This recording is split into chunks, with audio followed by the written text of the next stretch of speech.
Good evening, Kenya. This is Kenya News Alert. Welcome to our evening show. This is where we update you on everything that is happening. I am your host Zulfa. Today is on the 2nd of April 2025. Welcome. I am here with who?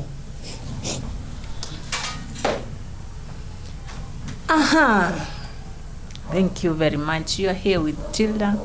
Welcome guys kwa show yetu ya jioni, sivyo? Thank you for being with us all the day, and we still have you here guys.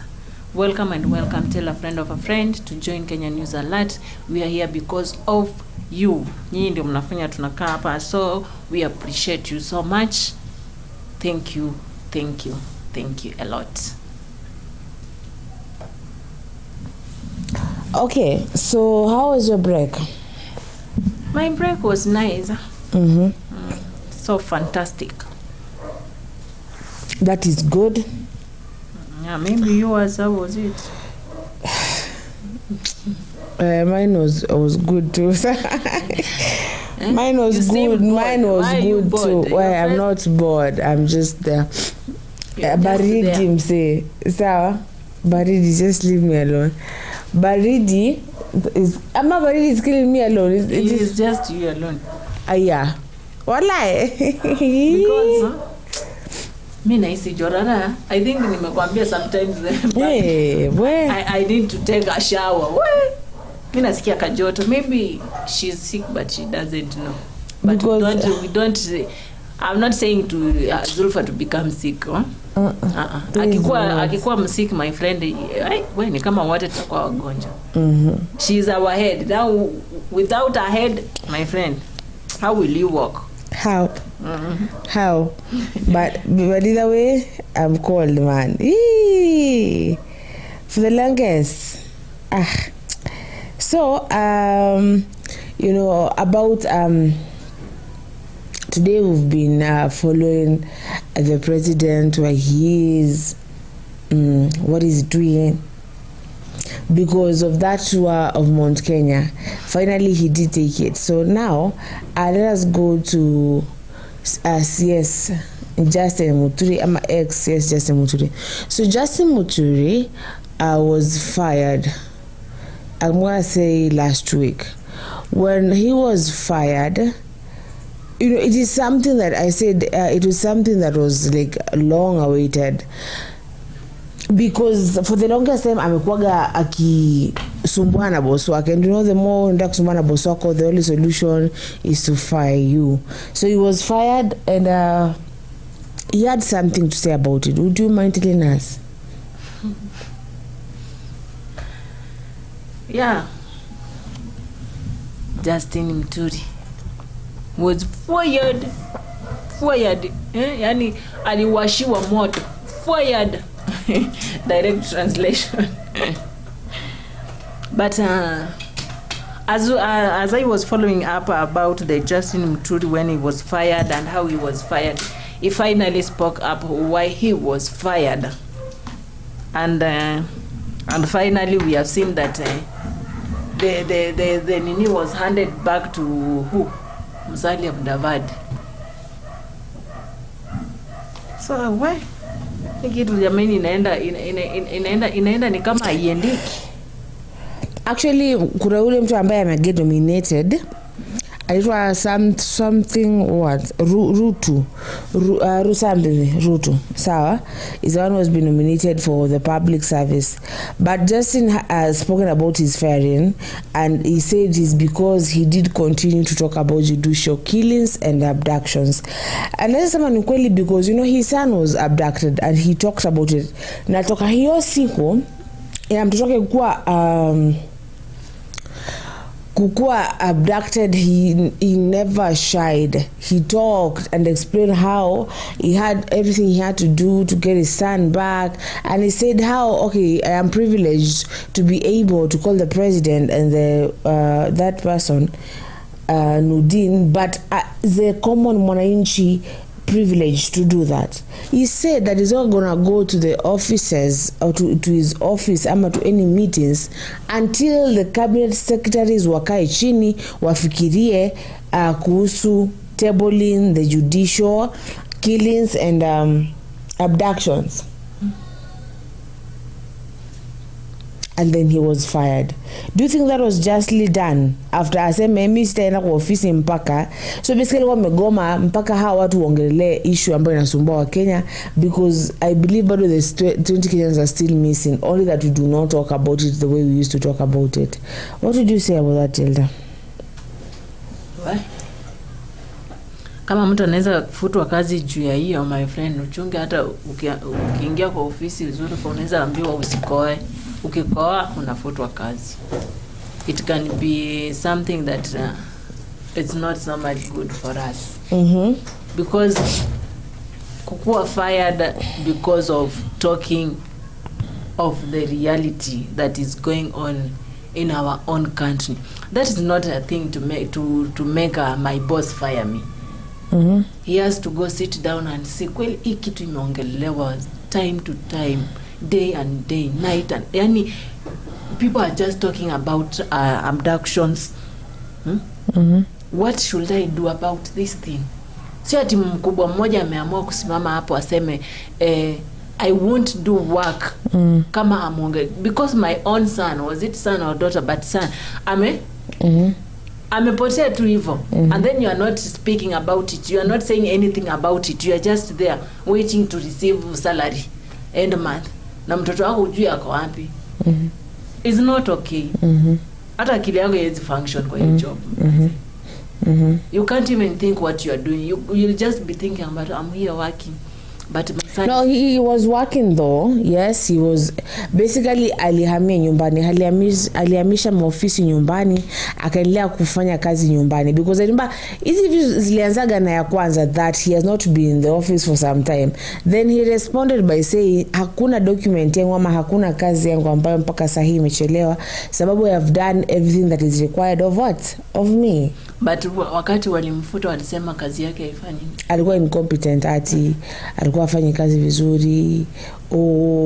But we all know that was the reason. Like kila mtu alikuwa anajua that was the reason. And I remember back when asking like how venye kwa government hivyo na ameanza ku criticize the same government that is working for, don't you think that is a bad move, you know? But for his part, before we get to his part, I think his part, this is a calculated move. So, Bwana producer, please do play for us that video where he's explaining why he got fired.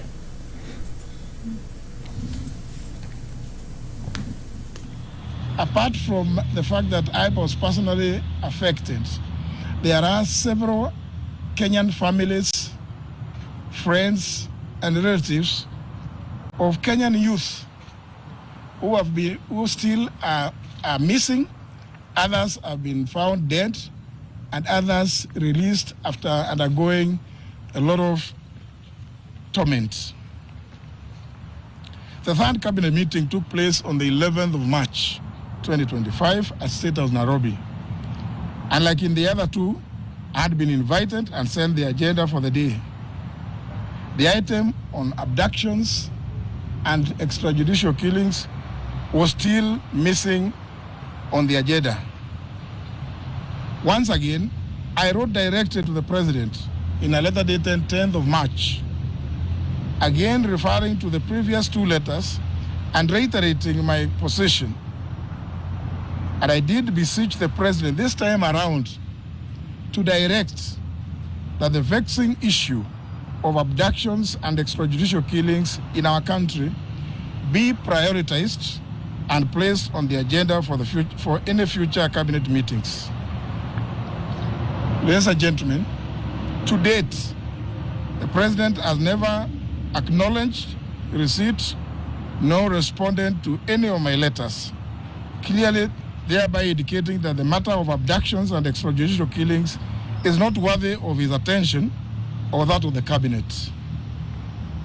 After each cabinet meeting, as you all know, we, and I in particular, regularly receive, without failure, a dispatch from the cabinet indicating all the matters that had been discussed and the decisions thereof, but the matter of abductions and extrajudicial killings has never been discussed.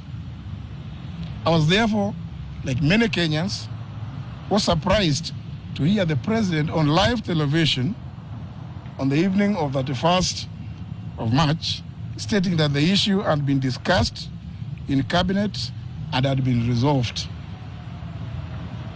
Since my reasons for not attending cabinet are clearly stated in the letters that I have referred to, the inference one draws from my sacking is that raising the issue of abductions and extrajudicial killings must be terribly annoying to the president. It is no wonder that those closest to the president have variously been in different fora calling for my resignation and or sacking. From what I've stated above, it is clear that what the president has said about my not attending cabinet meetings is untrue and perhaps confirms what we have been seeing on social media, where many Kenyans are overwhelmingly doubting anything that the president says.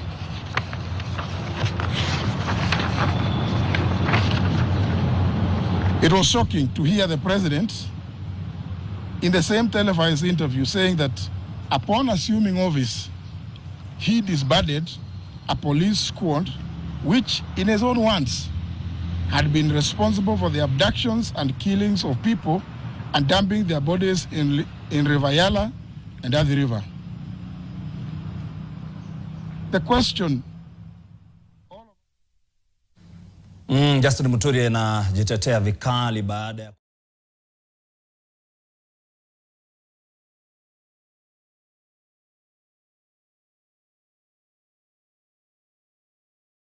Guys, I think you've heard what Justine Muturi has said. I think you have been listening. Type tu hapo useme, is it, can you, venye tuwe unafikiria, is it the reality? Ni ukweli ama there is something else there? Unajua, it's so crazy. You just say one time you want to say this, alafu mtu anaamuka tu anakufuta hivyo ati because umeongelea kitu fulani. But that is the truth. That is the truth, the reality. Yani ni kitu unaona watoto wa watu wamekuwa kipotea. Parents have been crying outside here, they want justice, they are looking for their kids. Like everybody have seen that. Yeah. Everybody saw that. Everybody saw how I remember, in fact, the story that really moved Kenya was the story of Baba Willie. Baba Billy was crying. A grown man was crying. Na wakati wanasema hamna abduction, I'm like, did this father, huyu baba alikaa akafila ameboeka joni moja akaenda Supreme Court sasa kulilia huko. Alikaa tu akaboeka tu. So you wonder. So now if this is a cabinet secretary and they cannot talk about abductions, and why is it that the issue of abduction was just ignored though? The issues of abducting young people, the issue of people are still missing. I usually say that I still have 20 names of people who are still missing even now. Na hiyo issue ilikuwa in fact ya to destruction hii kitu ya Mr. Raila kwenda kuwania AUC, and we forgot about that. Yeah. And then when he came back, we were thinking of anajoin serikali. Haya ndo hivyo basi. Na ikanyamaza. When somebody comes up and want to raise it up again, you fire him. Or hey, my friends, we don't work like that. No, it's not fair at all.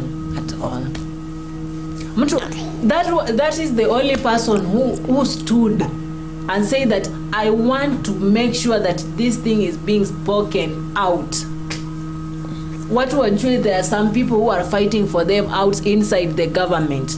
See, outside the government ndio tuko huko tuna lazima we should have one person who is inside there who will just talk or speak out because of the other people. Sisi wote tutaenda tuingia pale kwa government tuanze kusema ama tuende parliament tuanze kuambia mtoto wa fulani amepotea, wangu pia alipotea, wangu sijui nasikia alikufa na sijapata mwili, bla bla bla bla bla bla mingi. They won't even allow you, because when we were demonstrating tuliingia huko, wengine wakashikwa, wengine wakakufia huko, wengine wakaabductiwa huko, hatujui walienda aje. But you want us to keep quiet. The government is quiet. Also you want Kenyan people to keep quiet because of that thing. These are the kids that we need tomorrow. That we and you know some yes. Yeah. I know someone you know someone like Justine. He cannot keep quiet. Wakati shit has already hit the fan. When he goes home and he has to face his own son who was abducted, and you know, let me tell you, once you're abducted, you never come home. You never are the same ever again. Tilda sumoja ufungiwe vendo ushikeshikwe kidogo, you will never be the same person. Ever. Not even for 1 million years, Tilda. You will never be the same person. Yeah. Also when ukue tortured, my friend, ukirudi hata ukiona tu mtu unakaa tu hivi, utakuwa unaishi na woga, PTSD and other stuff. You just looking at people, yani unaona tu kweli. Hata nikiongea naweza kuja tena nifanyiwe hiyo kitu, acha tu nyamaze. So Justine had to face his son every day and think like a father of think like a parent and be like, mimi fiti, I am privileged to do this. What about this other? And what's up with these issues though? Like imenyamaziwa tu, imagine. It's like Justine and maybe and the people kidogo You know, someone said once, and I didn't get this, but I came to really get it. Someone said that, they said that, Zulfa, you cannot just wake up one afternoon and feel like, wacha nichukue gari, niende State House, nikaulize maswali, niseme, niulize watu wako wapi, watu wangu wako wapi, wamepotea, you cannot. And I didn't really think about it until I was like, in fact, you're talking about driving up to State House. I will not be driving up to State House. I will be walking up to State House. Ama you'll be driving up to status. Una drive up to status. A mother from Uko, kama the mother of Kivuli and all those mothers, they will not be driving. Watafika hapo washuke watembee waende. Na utatembea uingia aje status? Utaingia aje status? Unaanza kuuliza, utauliza nani? Unakuja hapa kuuza preso na nne, unaingia aje State House? So when you see someone in power like this fighting for these things, and some people were like, Bona, he didn't talk about abduction until he was his own son was abducted. Aja, do you ever talk about birth until you give birth? Do you ever talk about being a father until you're really a father? Do you ever talk about anything? So it is good that shit hit the fan so that the fan can talk. If the fan wouldn't have been hit, he wouldn't have talked. So it was advantageous to us, to the common person. Kuna watu kama wale the Mulolongo brothers wale wawili wapatikana, wawili hawajapatikana. I remember a sister was talking on JKI Live and the sister was like, up until right now they don't know where these people and they are. go, imagine, let me tell you, there's something you prefer. Let me tell you, one day you will prefer you see the body, because that means closure, than just you're there existing, you don't know if this person is alive or not, and you're like, if I you know, as some guilt hits you. What if I just say, because wale wengine wamekuja wakiwa wanini, ni assume tu, you cannot.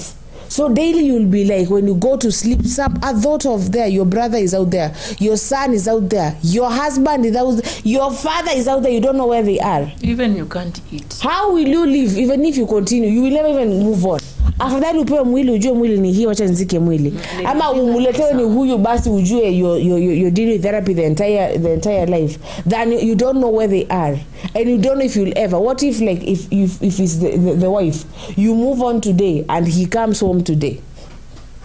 What if, man? And there's living with the what if in life is not good. What if he's out there? What if what if the easy killings zinafanyika, alafu zinakuwa wanaenda kutupa karibu na police station. Polisi wanakuanga wapi? Yes. wanakuanga wapi? Hamuonangi hao wametupa huo mwili. Na msikiangi harufu ikinuka, harufu mbaya hapo, mnasikia kitu inanuka, cause warushe mpaka mnakuja mnapata watu more than 60. And you are there near police station. Sometimes I always say our policemen doesn't do their work wisely. I usually ask, hebu nikuulize swali. Wale ambao wana get abducted wanauliwa, na wale wana get abducted wana get tortured, wana get released, na wale ambao mpaka sasa hivi wako Mount Kenya School of Disciplinary, sawa? What vengeance for this one? Huyu anafaa, this one should be killed, this one should just be tortured, this one should just nini? Ama someone is tortured so much that their brain just gives out and it just shuts down, so they die. Because kutopata mtu alikuwa anatolewa kucha mjama. Do you know how that is painful? Have you ever done that? Wewe jigonge tu kucha. Kujigonga tu. Hoja kutoa yeti huwa wanakuta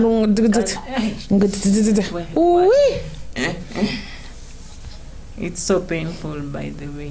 So let me tell you, I usually when I hear someone has died, I love to think about their last moments.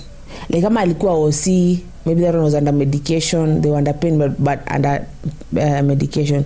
Unasikia huyu mtu like alichapwa akakufa, you're like, this person, their last moments were so painful. You're like, this one was carried by a river. You know, your last moments were painful. What about being tortured? Being tortured. So you die, like, I don't know, recognition happens. I'm telling you, when I nikishikwa niende kuwa tortured. Kabla wanishike hivi nitakuwa nimeshaanza kuambia Mungu nichukue kabla hiyo uchungu ifike. Like sometimes I think I should, you know, these Russian spies, yeah, they work with cyanide in their mouth. Cyanide is like that thing in unakiwa hapo kwa meno, so just in case you see danger, unaifanya unaimeza, you die just right now. So what if you're abducted and you do that, but they were going to release you either way? But you're never the same. Yes. Someone Muturi, Justine Muturi has gotten fired because of speaking up on something that has really affected the Kenyan people, the Kenyan youth, the Kenyan parents. Who speak out because of the other people. Jua wazazi wote hawezi kwa kama yeye pigia Ruto mkidi wangu amegeta abducted kwa wapi? Awaezi, can you do that? If right now I am abducted, will my mom will be able to do that? Hata kama ataweza kukua na lawyers, but with those lawyers, what? Anataka pesa, do. Sasa una do, unatafuta kwanza unaanza kutumia do before hata ufike kwa lawyer. Umeenda kwa police station zote, umefanya nini? Wanakuambia tu we are working on it. Mama, come pole. Mtoto wako atapatikana. Mama, fanya hivi. But sometimes the police, you should be a bit serious on some issues, on some cases. Unajua siwezi kuletea two cases. Like right now, a woman can take a case. Aseme my husband always beat me, my husband always do this and this and this. Alafu askari anaona ni kama jambo la kawaida tu. And then mtu anakuja kukufa. Unajua this woman maybe amekuja ameripoti hapo like 3 times, na akaenda akaambia jirani yake, na jirani yake anajua everything, and then she died. Aki mimi nikijua hiyo police station, aki walai Mr. Ruto, you will close that police station because it's not working the way it's supposed to work kwa mwananchi wa kawaida. Inafaa ukiletewa kesi mara ya kwanza, mara ya pili, kama hata utassume mara ya kwanza, mara ya pili you have to go for it. Iangalie, fuatilia uone hapa ni kama kuna shida. Sikiza huyu mwanamke, enda sikiza huyu mwanaume. Differentiate talkings zao ziko aje. Maybe there is one who is mwenye labda akili yake si timamu, ama ameamua tu afanye hivyo venye anafanya. Umesema people are walking out here with a lot of mental issues. Yeah. So you can't just unaletewa kesi una assume tu ni kesi ya kawaida. Wewe bora mshahara. Unajua tulikuwa na teacher mwingine shule. Alikuwa anakuja class, alikuwa kind of alikuwa anapenda jokes yani. So akikuja class watoto walikuwa wamemzoea tu teacher wa jokes. But akiwa serious alikuanga serious. So watoto nao wakaona tu hata akuwe serious ni jokes. Unajua kulifika na time akaambia wanafunzi, naona mmenifanyia mchezo sana. It was almost miaka ilikuwa imefika ya ku get retired. Akaambia naona mnanifanyia mchezo sana. Like right now I can't do anything. Nikikuja class you listen, you don't listen, I don't care. So long as mwezi imeisha mimi nimepata mshahara wangu nimeenda. Yeah, we had a teacher like that on too. Yeah. Wewe nimekuja class unafikiri nimekuchekesha kidogo, nimekwambia it's time to be serious, we have to learn. You are still there joking. Sometimes you have to take something serious. Cause yeye anakufunza, yeye alishasoma alibaliza. Amekuja kukufunza at least uelewe kitu. Na wewe at least hata ukue huyo mwalimu ama ukue daktari ama ukue anything else that you can be that you want. But you are there joking. You don't supposed to joke with some issues. No. Some issues you take them very serious. Very. Nimeongeza hapo very, very serious. Very important. Like this watch. Like these killings. Unasikia mtu ameuawa, wamepatikana kwa shimo karibu na police station. Unajua na kwanga zile za karibu na police station. Kwani hiyo police station ndio inachimba hizo mashimo ama ndio inafanya hizo killings, inaweka hapo ndio waseme ni watu wengine? Nao watu wanabebananga sangapi wanakuja wanarusha hapo? Kwani hao watu polisi hawasikiangi gari, haonangi gari? You know, I always ask myself a lot of questions. And you must. I don't get answers. And you do not get the answers. And then a person comes out from the government and wants to speak about the abduction. Munamfuta kazi ati juu aiendangi hivyo, lakini not like that.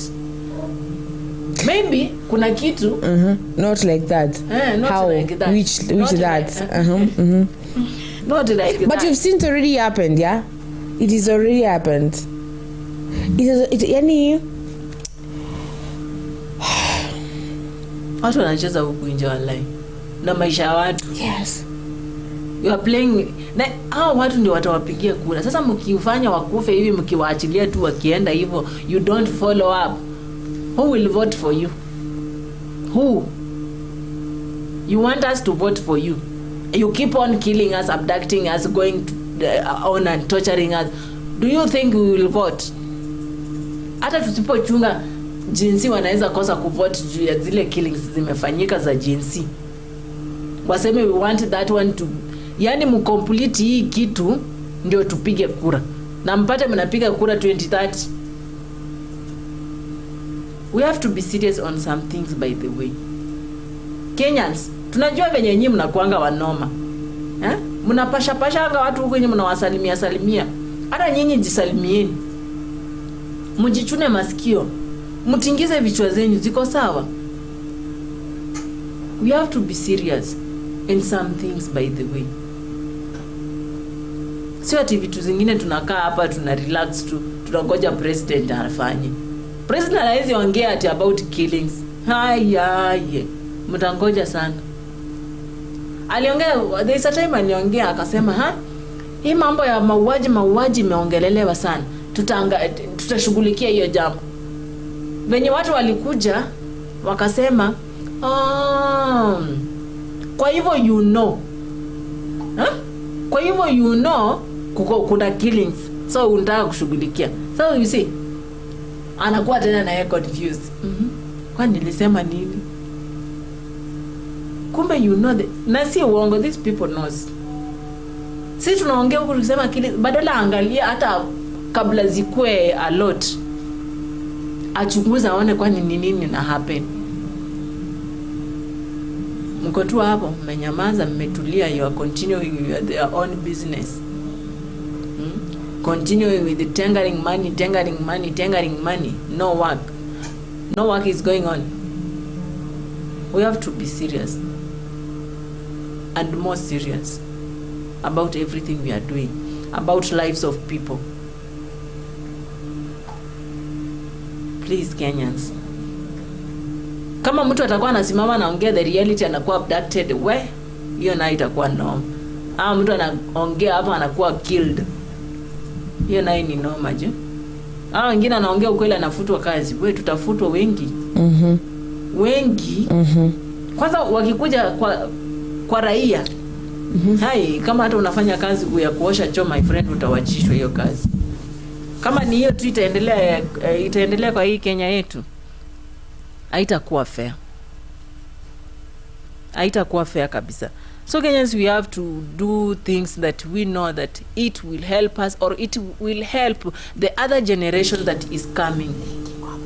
So ukifanya kitu, kumbuka kuna watoto wako, kuna watoto wa watoto wako, kuna watoto wa watoto wa watoto wako. So hiyo ni generation is just going. Bado generation iko. Sisi tunapita, wengine wanakuja, wale wakuja wapite, kuna wale wanakuja. Inaenda hivyo. So usifanye kitu saizi ukifikiria uko sawa. If it will not affect you or your generation, your kids, it will just follow up your family. Itaifuata vizuri. Isipo mtoto wako inaenda kwa mjukuu. Isipopata mjukuu inaenda kwa kitukuu. Isipopata kitukuu kuna kilembwe. Isipopata kilembwe kuna kilembwe case, my friend. So those things ikienda. So you have to be so much kilembwe and kiwats na kilembwe case. I like that. I like that. Generations that are coming. So yeah. So somehow you're gonna have to pay for it. Yeah. Na mimi siwezi kubali mtoto wangu apitie mambo yenye akuja ateseke kitu yenye mimi nilifanya. I have to clean up that thing. So fanya kitu ukijua kuna generations zinakuja zinakufuata huku nyuma vizuri. You have to be so much careful. So much careful. Like Mr. President, at least kuna vitu inafaa sasa hivi uangalilie. Na ukue serious kabisa naye. Acha kupigana na watu huku nje. We gave you this time. We gave you this 5 years. Work. Wacha waongee. Yeah. Lazima urushwe mawe na ujue uko na matunda. Sasa ajua kuna matunda, mtu mwenye matunda unarushwa mawe. Lakini sasa na yeye sasa ajue kama vitu kama hivi sasa, obviously things like this. Yeah. I should have taken the opportunity to come and sit down with like that meeting with the CSs to be tabled abduction, because it did not affect only Muturi, it is affecting the common mwananchi. You could have sat down with I could just entertain. I used to remember my grandmother used to tell you, sawa, just entertain me. Sawa, when she tells you to do something and you want to do, she's like, you know what, just entertain me and see how it goes. Angefanya hiyo kitu. Than saying that this person is incompetent. In fact, the last time we talked about Justine Muturi here, we were with some people out there who are aspiring to become politicians, and they were like, let me tell you something about Justine. Justine is incompetent. Justine is good kwa kazi yake. So hakuna mali kusema kwamba ati Justine alizembea. Justine hakuzembea. Justine hajua kufanya kazi yake. Sawa? So, you see? Nilikwambia ukisikia naongelelewa vibaya,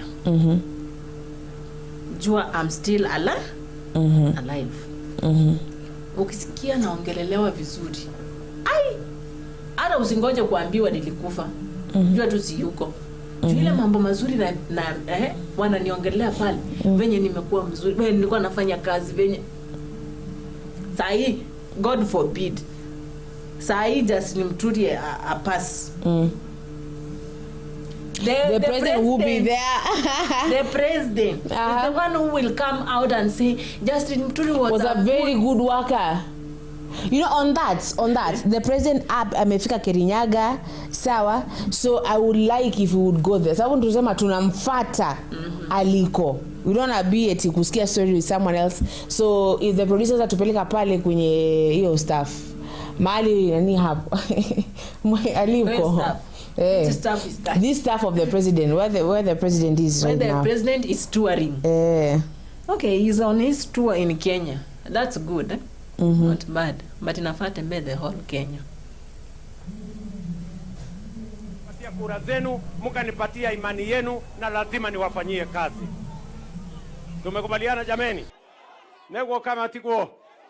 Tuendelee pamoja. Tuendelee pamoja. Munasema nishikane hawa viongozi wote. Huyu gavana wetu nishikane na yeye tuende mbele. Huyu mama wetu hapa, mama Mainge, nishikane na yeye tuende mbele. Na huyu Gitare tuende mbele. Na huyu jamaa Wandia tuende mbele. Sisi wote.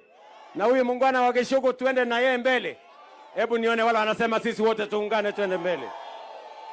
Basi mimi nimefurahi sana kufika hapa Kirinyaga. Na mimi nitakuja hapa tena na tena na tena na tena. Si ndio?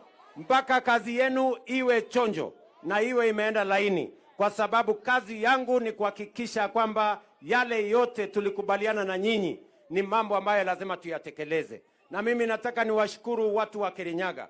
Mimi nimeamua ya kwamba lazima tuondoe matatizo katika taifa letu la Kenya. Migawanyiko, chuki, ukabila haiwezi kusaidia taifa letu la Kenya. Sisi wote ni ndugu moja, wa taifa moja, wa jamii moja, jamii ya taifa letu la Kenya. Na mimi nawaomba kwa heshima watu wa hapa Kirinyaga, tuungane, tushirikiane. Umoja ni nguvu, kutengana ni udhaifu. Tumekubaliana jameni? Wacha nichukue nafasi hii sasa nimkaribishe naibu wa rais Profesa Kithure Kindiki awasalimie.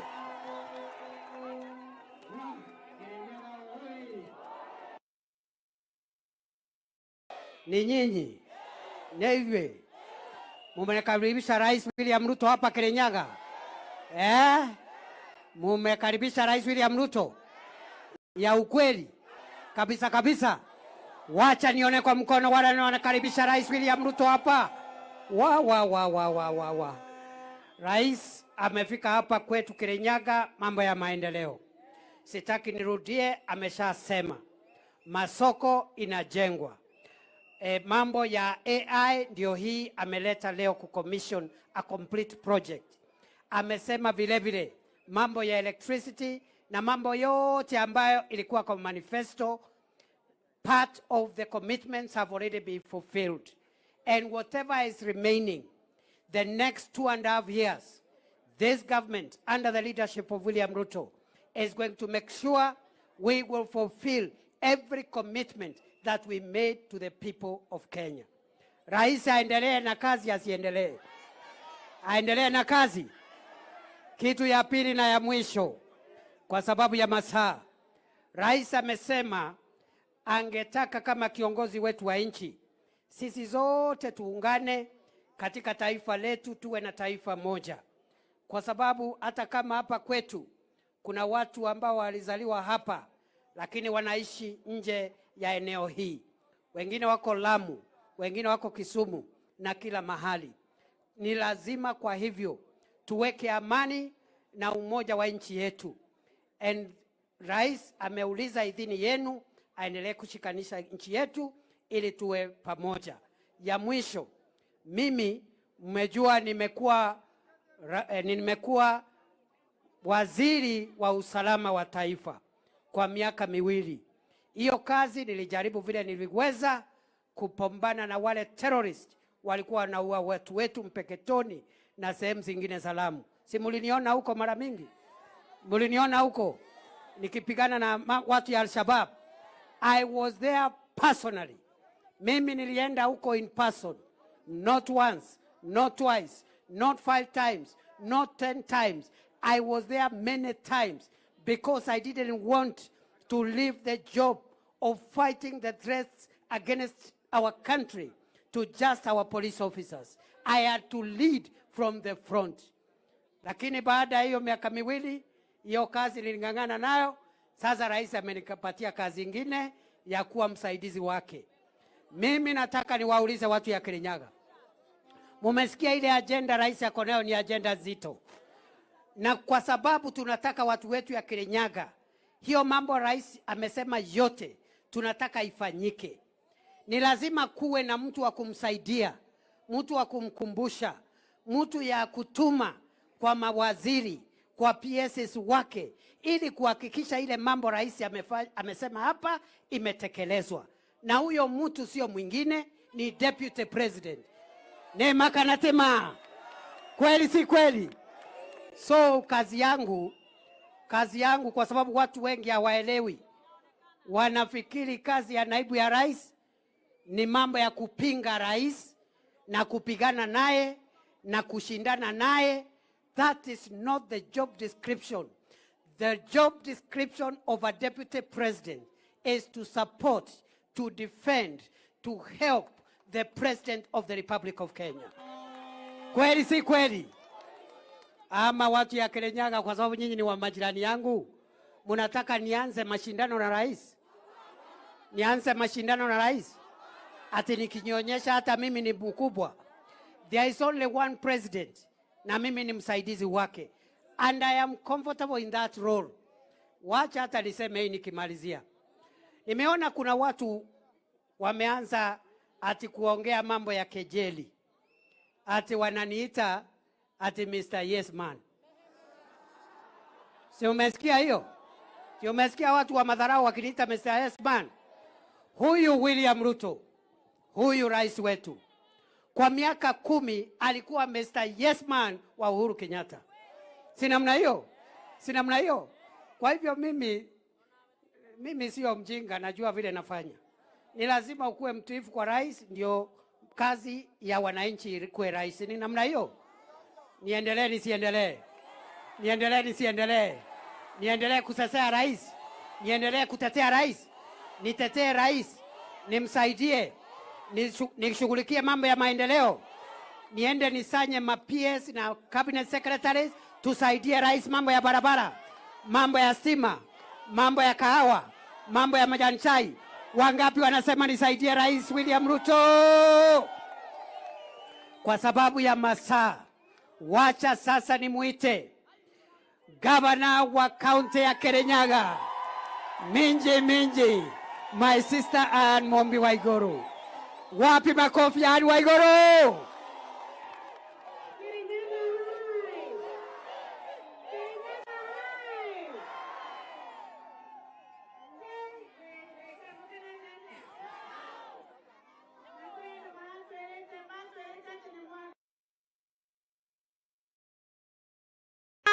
Munyoro ane mwathire muri ogoko inyoro Kirinyaga mutiendaga itherũ getiguo Ngai nĩ mwega na hĩndĩ ciothe. Your Excellency, mimi unajua kawaida yangu siongei sana, lakini mimi nataka kukushukuru sana tena sana kwa sababu ya maendeleo ambayo umetuletea sisi kama watu wa Kirinyaga. Leo tuko hapa kwa sababu ya hapa tunapaita sisi huku nyumbani tunasemanga ahiti ndomba. Hii ahiti ndomba imetusaidia sana hata sisi watu wa Kirinyaga. Mbegu hata ile sisi tunapea ng'ombe zetu tunakuja kuchukua hapa. Kwa hivyo sio tu za mbuzi, pia za ng'ombe. Hizo ng'ombe zetu, Your Excellency, nikichaguliwa zilikuwa na maziwa 2.5 liters per day. Kulingana na hii kazi ambayo inaendelea huku ahiti ndomba na kushirikiana na kule Nairobi na kazi ya serikali yako, tumepata mbegu, tumepatia every household. Na sasa ng'ombe zetu zimefikisha maziwa lita 5 kwenda lita 7.5. Haunega tothia na mbere ogwo. Na sasa tumeanza miradi ingine, Your Excellency. Pia tumeanza kufunza wakulima wetu maneno ya kukuza mbuzi za maziwa, kwa sababu tusikakue tumekaa tu pande moja, si ndio? Na nikushukuru kwa sababu ya kukubali kujenga hii mradi hapa Kirinyaga huku ahiti ndomba, na ina serve sio tu Kenya mzima but hata East African region. Asante sana rais. Mimi nataka tu kukuomba kitu moja kwa sababu ya hapa. Your Excellency, hii barabara ukitoka hivi kama tunaenda Kagio utaona. utaona lami kutoka pale Kibugi imeishia hapo.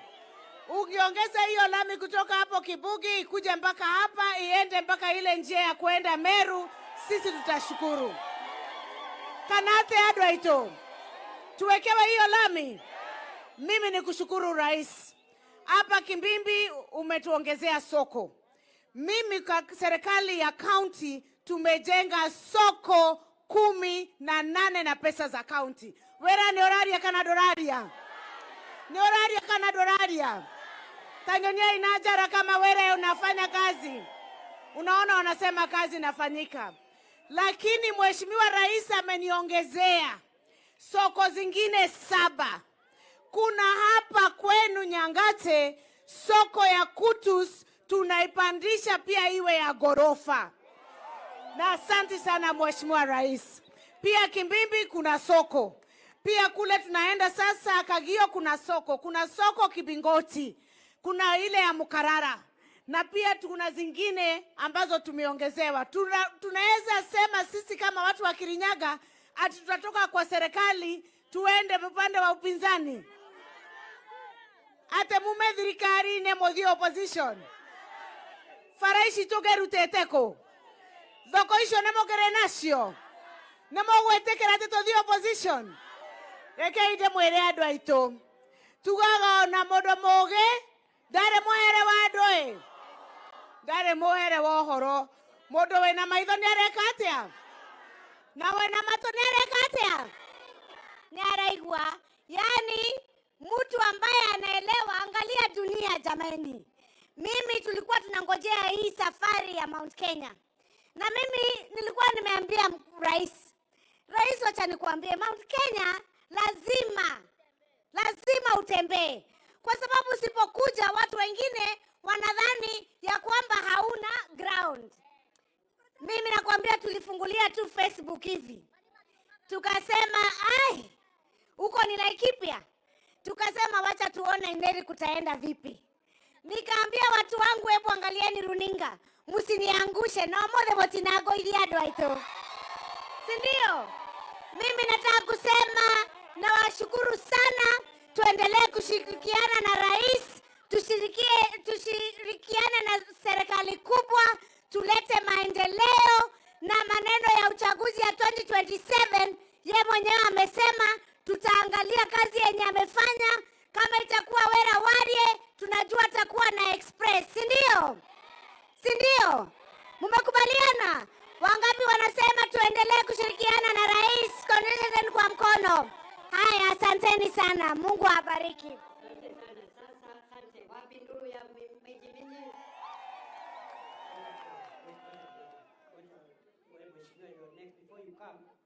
Allow me, Your Excellency. Let me introduce the ministers and PSs. They are not talking.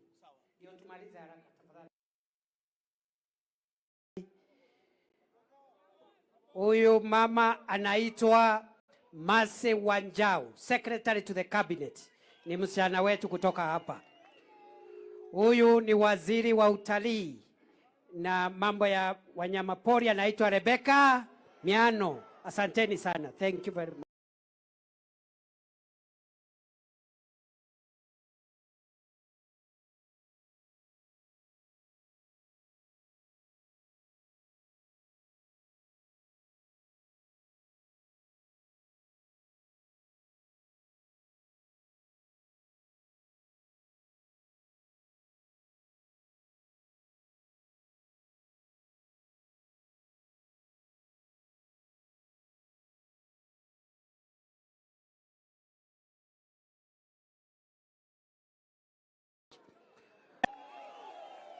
PS for Correctional Services, Salome Mohia. Aumete oha Kiambu.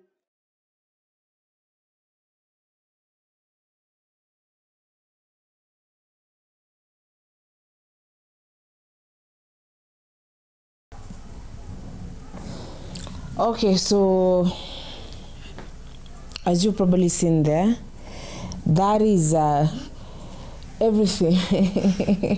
I'm just happy. Just happy. Happiness is good, yes.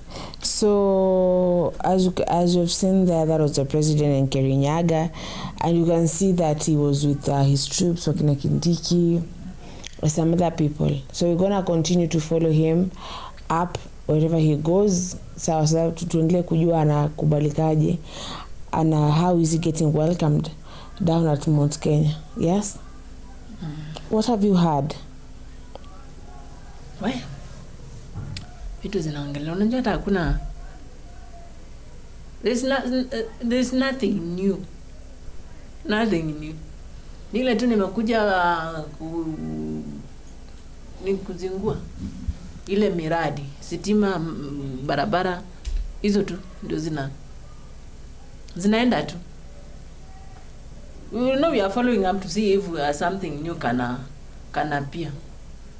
But mimi sioni hata something new. Ni ile tu barabara, sitima, hizo vitu zake, mambo yake, uongo yake, ukweli yake, ubaya wake, uzuri wake. Everything is there. Mixture. But it's good anatembea huko.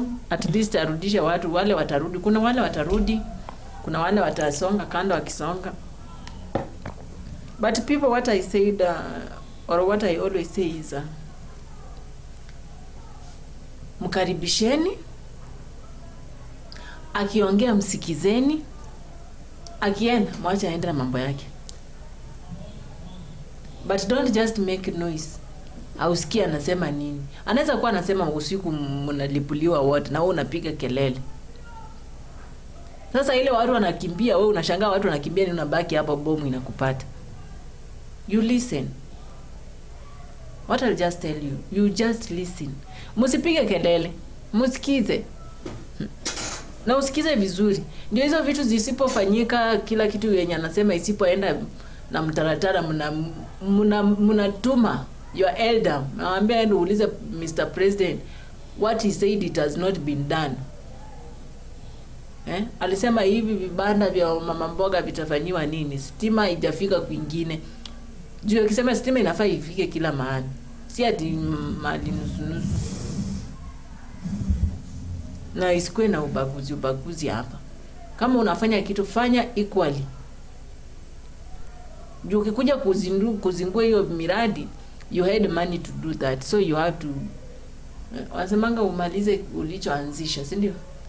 Ukianza kutengeneza barabara, make sure imefika mpaka mahali inafaa kufika. Ukianza kujenga nyumba, jenga mpaka ishe. Juu ukianza ulikuwa unajua you have money to do that. So ujenge, umeanza msingi, unaenda unamaliza miaka 5 tena ndio unarudi unaendelea, unafika tena katikati, unaacha tena miaka ingine 5 ndio If you want to build a house, or if you want to make something, jipange. Ukishajipanga ndio kuja anza.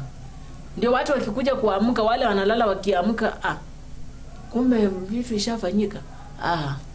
President Ruto ashatengeneza ile barabara. Hata paka unaambia, unaona ile barabara ya mahali fulani, ile yenye president alikuwa anasema ilishaisha, isa inatumika. We want to hear something like that. Hapana, unaona ile barabara yenye president anasema itatoka wapi ifike wapi? Ilifika tu kuota, hata si nusu. Ilifika tu kuota, huko kwingine hata kupitiki. Sasa isikia. Na sasa ulikuja kuzindua miradi. If you start something, continue. You finish. Unakuwa serious naye. Even if you start a business, si ati umestart business ya kusmailisha watu uso. Ukifungua business, my relatives, your friends, whoever wekanga huko, hao ndio wanakufirizishanga. Those people you should put them aside. For your family, ati nimefungua duka hapo. Like for me, I always say, Zulfa, siwezi enda niseme nafungua duka kwetu. Wallahi. Ukitaka kusota ufungua hapo duka. Pesa yenye umeweka kwa hiyo duka, hakuna yenye utapata hata sumuni. Kuna ule mwenye atakuja kukopa, akope. Sababu ati ni jirani, ni baba, ni ndugu ya baba yangu, ni auntie, sijui mama ya my friend. Utabaki na duka ikikuangalia hivi. Na hivyo ndio umeanguka. And those the same people They're the ones who will love you. They're the ones who will be talking about you. Alijifanya, sasa amefika wapi, wana kaduka kameanguka na siku mbili. Ni wewe mwenye mind. Your mind should work. Your mind should think big. Wacha ku think small. You should think big. Nikianza hii business. Ni nini nafaa nijitenge nayo? Ni nini nafaa nikuwe strict nayo? Wenye Mr. President ameenda kuzindua hii miradi yake ya barabara, stima, whatever. Wale watu cause si yeye atakuwa hapo. Kuna wale watu wameweka pale. Akiweka pale inafaa si ati na yeye aende tu relax. Nimeandika maid. Ako kwa nyumba iko sawa. Siku moja ingia kwa hiyo nyumba, vuruta kabati ama vurute kiti. Ndio utajua kuna kazi inafanyika kwa hiyo nyumba. Hakuna. Anafanyanga tu hapa mahali wewe utaona. But that is incompetence, yes? Like if you know you're here to work, why don't you do what you're here to do? Some people are just there to get money. And how do you expect to get money when you're not working for it? Wakishagunduliwa ndio wanajifanya wanajitetea, my friend. Oh, bla bla, mimi najua ni fulani, ama unajua sijui hivi nini, ama anakuambia nilikuwa nataka. Ukisikia mtu anakuambia nilikuwa nataka, huyo tu mweke kando, mwambie mama baba, enda tu pumzike. Sasa ile utajisikia kufanya utakuja kufanya. Hiyo saa ushaeka mwenye ana take over. Aendelee na hiyo kazi. Kwa kama ni barabara. Huyu mwenye umeweka inafaa make sure all materials are there. Hakuna ile inaibiwa. Hii barabara mafundi wako wanafanya kazi vizuri. Sisi mnatengeneza tu. Wenye tunawekewanga mara wanaweka tu, wanamwaga tu mara, hata wachimbi mahali maji inafaa kupitia. So mvua ikinyesha mara mwenyewe yote inabeba, barabara imeharibika. Okay, tengeneza barabara kama ni mara. Tengeneza mitaro ya kupitisha maji mvua ikinyesha. Jamani. Sasa mara mwenyewe inabebwa inapelekwa inarudishwa mtoni. And then you say, si nilitengeneza hii barabara. Si nilifanya. Na mwenyewe hata ukipita hiyo barabara unaona ni kweli nitengeneza lakini hakuna kitu inafanya. You know, on that actually there's kuna barabara fulani kuna cut off place fulani. And those people ambao wametuma excavator na the county government. Wamekuja wameje excavator hapo, wamesema tupige tusimu tuseme mafuta imeisha. So as you say, unapata sometimes it's the workers who are incompetent. Like maybe from huko juu the instructions have been given, but they come and they decide because they wanna pata something. So they were like, "Ohuza, mafuta inatoka wapi?" And they were like, "Mafuta inatoka Mlolongo." They are now in Machakos, like Machakos ndani. Hakuna mafuta ya excavator huko mpaka Mlolongo. Na sasa inabidi itumwe like a lot of money, but we have someone there so they can drop, you see. So now the entire day is wasted. Na unajua maybe excavator imepeanwa kwa hii place kukata barabara siku 3. So wanakuja wanagawana hiyo pesa ya mafuta na wanasema tuseme tukate hapa kidogo tuseme barabara ikatwa. Na the person who will be saying tuseme barabara imekatwa, it is your chief in your place. Your chief is the one who will be eating the money of the mafuta excavator. So wakati nyie barabara zetu zinaharibika unapata they are so mad mara mejamwagwa your chief. Anatangwaje nyumba ya kumi. The person, the head of that house is the one. Incompetence from huku chini. Incompetence, let me tell you, a lot of incompetence. Tilda. Yep. Before we went to our president's tour with him in Kirinyaga. Have you ever been to Kirinyaga? No. Very nice place. Maybe hata very green. Kikuyu. You've never been? Maybe niulize kwa kina Ruto. I'll take you. You know you're my bitch. Mimi napenda kutembea by the way. Ukisikia uko na tour hata ya kwenda wapi. Lakini sina visa, usiniambie outside the country. Niambie ya hapa Kenya, unipeleke Mombasa kwa beach. Unipeleke, yani unitembeze tu. Yani my work is to tour. But I would do that for a living, Mimi. I will never get tired. I will never get tired of traveling. But then I love road trips. I used to love that. Nilikuwa naambia mamangu, mimi nataka kuwa tourist. Yaani mimi na kazi yangu nataka tu nikitoka east naenda west. Nikitoka west north. Nikitoka north yaani kazi yangu tu ni barabara. I would be a Morara. Yeah. Morara Kibaso. Natembea tu huko. Yaani sasa natembea the nani. So I was talking about Kirinyaga, so yeah. And then we went to Fantasy. Cindy, we shall travel, my dear, soon. Now when they went to Kirinyaga, they were to Kirinyaga today, Cindy. Before tuende Kirinyaga na president tulikuwa tuko kwa Justine Muturi. But someone else is telling me that this was a calculated move from Justine Muturi. He wants to vie for presidency. He might vie for presidency. So he's doing this intentionally. He did this intentionally. Like ananiambia ajifanya kidogo anajali kuhusu watu, but the main intention is he wanted the sympathy of the Mount Kenya people because he wants to vie, just like Gachagua, was fired. He's getting fired the same way. Sawa. So, do you think that is true? That he's using all of this for sympathy? Our politician. Sometimes you can't uwezi waelewa. Labda ako tu na interior motive. Zinamwambia tufanye hivi ndio. Na sasa mimi nauliza, but I'm like, it's good. I don't know, he has it ulterior motive, and he's talking about something that no one else is talking about. Yeah. It is good. It is well. Sawa, like my grandma is getting something out of everything that you do. Make sure you're gaining something. Like, make sure you're gaining something in everything that you do. Are you gaining something in everything that you're doing now, Tilda? I would think about it. For me. Are you gaining anything in anything that you're doing? Niache, please, niache. I'll start crying here. You'll start crying here. You're not gaining anything. Then stop doing that, okay? Stop doing that. Only, right now, I'm going to say only in love.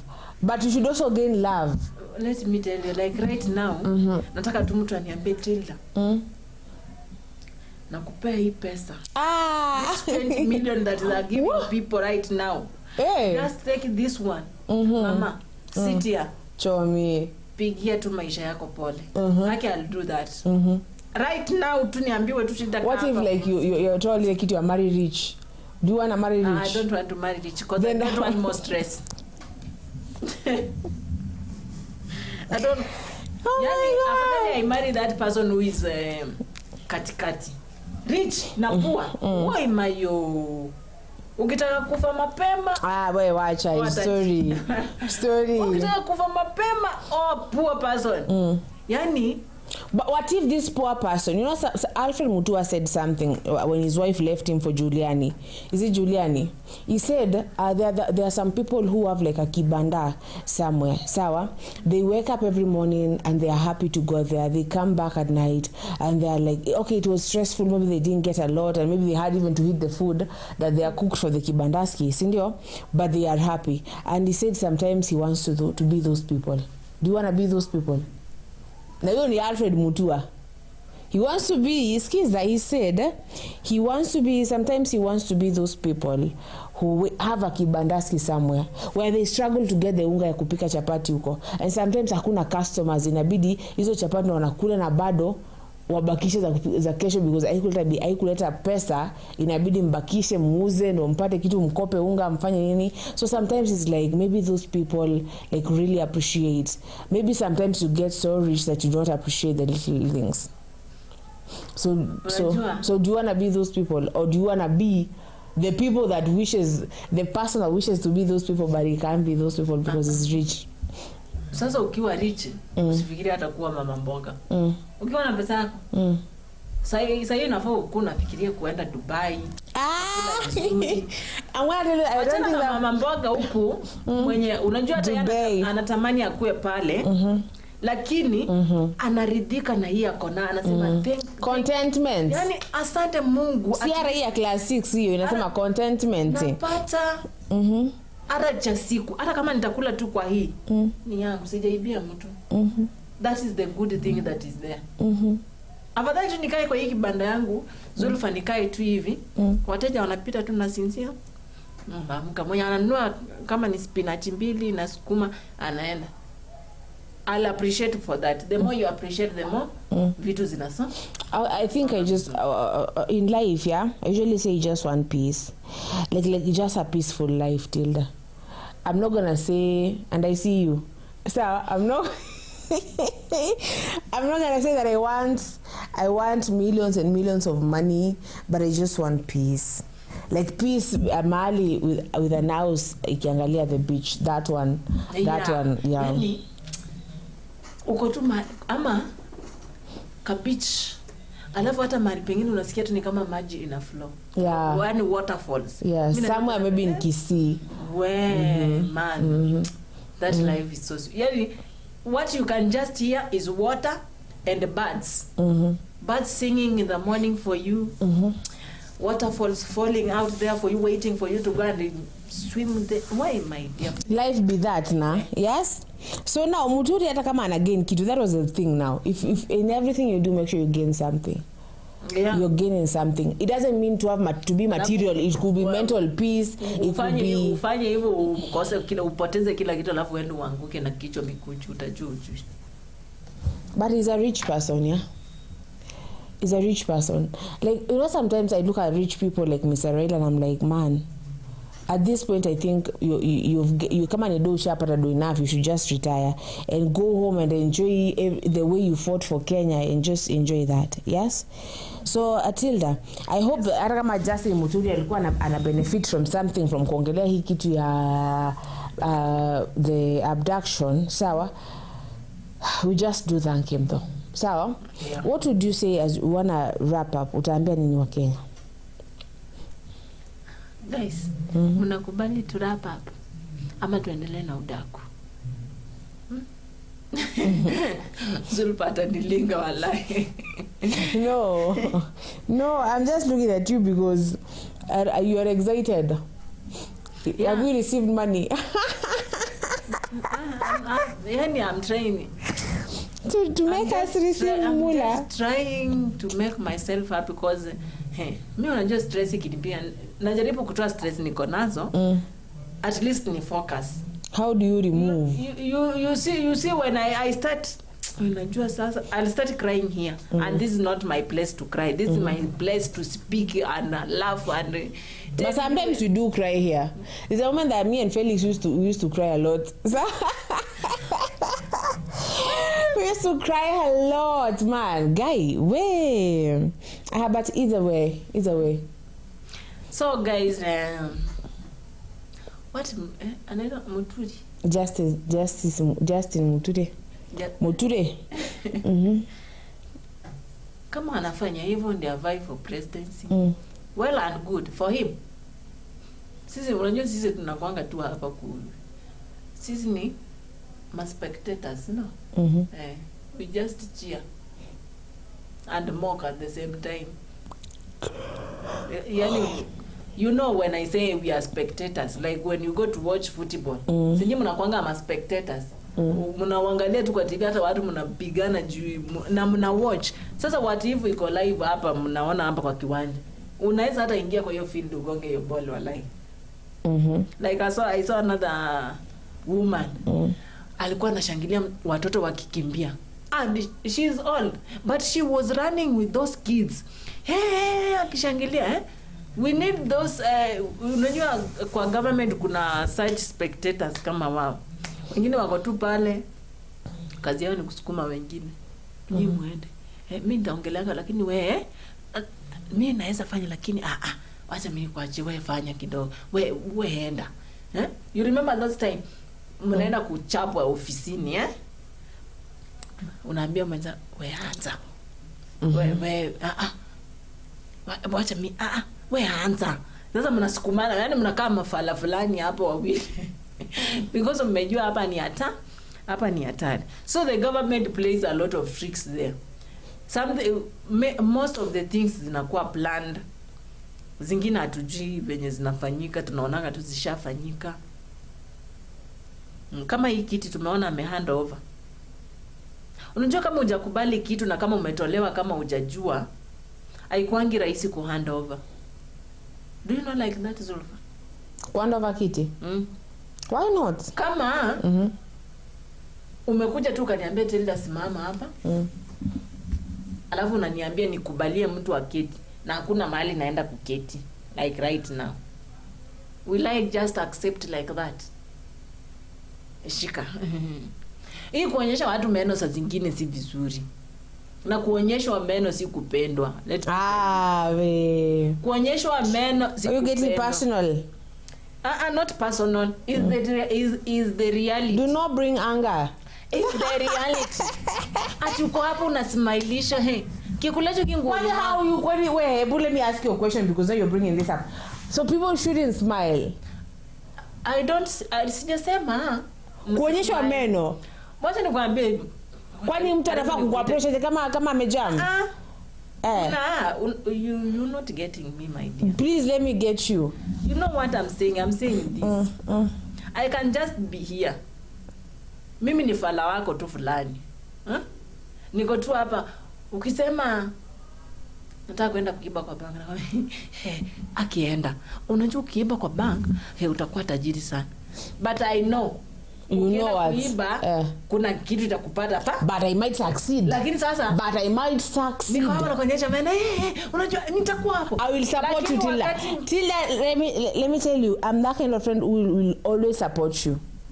Yeah, like if you tell me right now you support me, I go and steal and then I'll be like let me tell you something. Show me. Like, I'll tell you I'll be like show me waiting me to be shot. I'll be like show me. Come on, you've come because I trust the way you're making decisions. I mean, I trust that you know what you're doing. I trust ndo ukai chini kama mtu mzima ujue you know the risks of kuiba bank, you know. Ama should I remind you? You know. No, let us go. Yes, I know. You know. But and you've come to the conclusion of I wanna go and steal. I'll be like Chomi, sawa. I'll be the getaway driver. Una get? You support your friend that way. Mambo ya kuniambia if you tell me right now. Mimi siwezi kusupport nikiona unaenda kwa danger, my friend. Afadhali nikuache tu peke yako. I can't naona hivi. Kuna danger. What friends? You are sometimes if I come and tell you, right at this point nimefikiria unaona I wanna be let me see something that is ridiculous. Like I wanna be like in the KDF. No, that is not ridiculous, please. Sawa. But I wanna do something like that. Would you support me? Uende kwa KDF? Wale wanatumwa nje kwanza. Would you support me? Wanakuwa like, oh my God. Unataka kudate msee? For me, nitaanza kukuuliza karibu mara 10 hivi. You sure? Uko sure? You sure? Uko sure kabisa? You're second guessing your friend. That is second guessing your friend. Umeamua kabisa. Na useme yes kabisa. Unajua kuna mwingine ukiuliza like so many times huwa anarudi nyuma. But ukikaza kabisa uniambia. Hata you know me how hata kusema nakwambia gaje. Tuende nayo. Umeniambia tuende. Hii kitu na mimi nakwambia tuende nayo. Yes. What I'll support you with. Amesema anaenda God protect. Akienda huko arudi akiwa salama. That's what I'll support you with. Prayers. Atarudi salama. Akienda tu arudi. Hiyo salama is a place. So arudi salama salmini. Wacha niseme hivyo. No, arudi akiwa mzima. I get you, yes. Yani kama my friend, you know military when wanaendanga wengine hawarudi, wengine wanakuja wako hard. But it is a risk like in life. Let me tell you something and I'm telling you as we wrap up this thing. Yeah. But in life in life everything is a risk. Even wewe kuamka asubuhi, it is a risk. You're risking and you do not know what you'll find out there. Maybe there's like a scorpion apple chini. Maybe there's something. Maybe you left. Maybe there's drainage in wire. Maybe there's something. Even you sleeping and trusting that you're gonna wake up tomorrow. Like everything you do is a risk. So kama unaenda nalo, enda nalo. Okay? Sawa. So Justine kama anaenda nalo ya kuitisha upresidency aende nalo. Hakuna mtu amemkataza siende nayo. You move with it. Kanyanga hata kubwa ufikie. Lakini kuramba unapika peke yako. Lakini it's a good decision that you are making. If you're gonna vie for the president, is good for you. And we really there's that very intelligent man that was here on Saturday. Very intelligent. Very, when I say intelligent, because I don't think that come cram information. You know, to cram. So you can't just cram that information, man. You must like really know it. Yeah. So that intelligent man said that he was the Attorney General. He won 600 and something. Oh, I'm not sure if 600. I didn't cram after he told me, but he said that he won many cases. So over 1,000 and something, he won like 600 or 700 cases. So he's a wise man. So he's a good decision maker. So he sits down and really does think about what he's doing. So if this is the calculation, he don't move kwa chess and a move. But see, then we're gonna have to trust him. But I do thank him for talking about and for insisting about the judicial killings and the abductions, because people are still missing out here. Sindio? Yeah. Wasema kitu tumalizie. So unajua maybe hata kama anaenda kwa hiyo presidency ama anafanya nini, but ametoka in that way, wacha ni jaribu kutetea wale watu wenye wako huko nje wanalia. Those people are there, hawajui waanzie wapi na wamalizie wapi. But I'm here for you. Let me speak it out for you now. Wakitaka kufanya wafanye venye wanafanya. So that's what he decided. Maybe alitaka kutoka na hiyo, ama alitaka venye yetu alitaka. Anajua mwenyewe alitaka kufanya nini ndio atoke. It's good for him. Hakuna mtu anaweza mkataza. Kenya wa president wanasimamanga wangapi? Hata sisi tukitaka kwenda kujoin hapo tutajoin. Mpaka ile siku tutachujwa. Tutakaa tu hapo kwa hiyo mlolongo. Tuko tu hapo tunafuata. But guys, to be sincere, if he has decided so, well and good. And the president, wacha kufatanisha na watu midomo. Wewe fanya kazi yako. Muda ni mchache. Kazi ni mingi, muda mchache. Masaa ni machache. So you do your work. Ukisema waanze kukimbizana na mdomo na kinangashagwa na kina sijui nani, you will not work. Utakuwa unatenga ukitengua. You just do your work right now. Wakati wako unaenda ukienda mbio. Masaa hayakungoji. You do your work. And for those people outside here, wale to those parents ambao wamepoteza watoto wao na wamesikia hii kitu imeongelelewa na mtu, I think the outside here just listening. Juu sasa saya wana otherwise. Mtu ni kama ameongea akachoka, akalia akachoka, hata anajaribu kucheka kicheko itoki. But one time God will remember you. Tuseme hawakumbuki, anawakumbuka. Lakini unajua naye anaenda na kampango kake. Thank you guys for tuning in. This was the updates. Evening updates, Karibuni sana, tukutane hapo kesho. Majaliwa yake. Mwenyezi Mungu. Jalali. Yeah, mimi naitwa Tilda. Do you know that song called Jalali? Yeah, Willie Paul. Oh, Jalali or something. Do you know that song? I don't know it, because I don't listen to Willie Paul. When you used to shake the head. So majaliwa Jalali, alikutujalia kesho. Kiamka kesho tukiwa salami. Haya. Kwa Tilda. Mama yao. Mama yake. Mama ya nani? Mama yao. When you say mama yao, mama ya nani? Mimi ni mamake. Mamake. Wewe jua tu mimi ni mamake. So ukiniona hapo nje usiku na smile sana. Mimi ni mamake. Mama ya nani? Si mamake. When you say what? What are you saying? Hebu unasema aje? Si mimi ni mamake. Mimi ni Tilda. Na mbona wasismile wakikuona? Wasimile sana. Why? Labda kuna mtu kando yangu anaweza wapiga kofi. Oh. You just trying to tell them that you're taken. So don't smile hapo. Labda ukiona ameniachilia mkono unaweza kuja ufix hiyo gap. But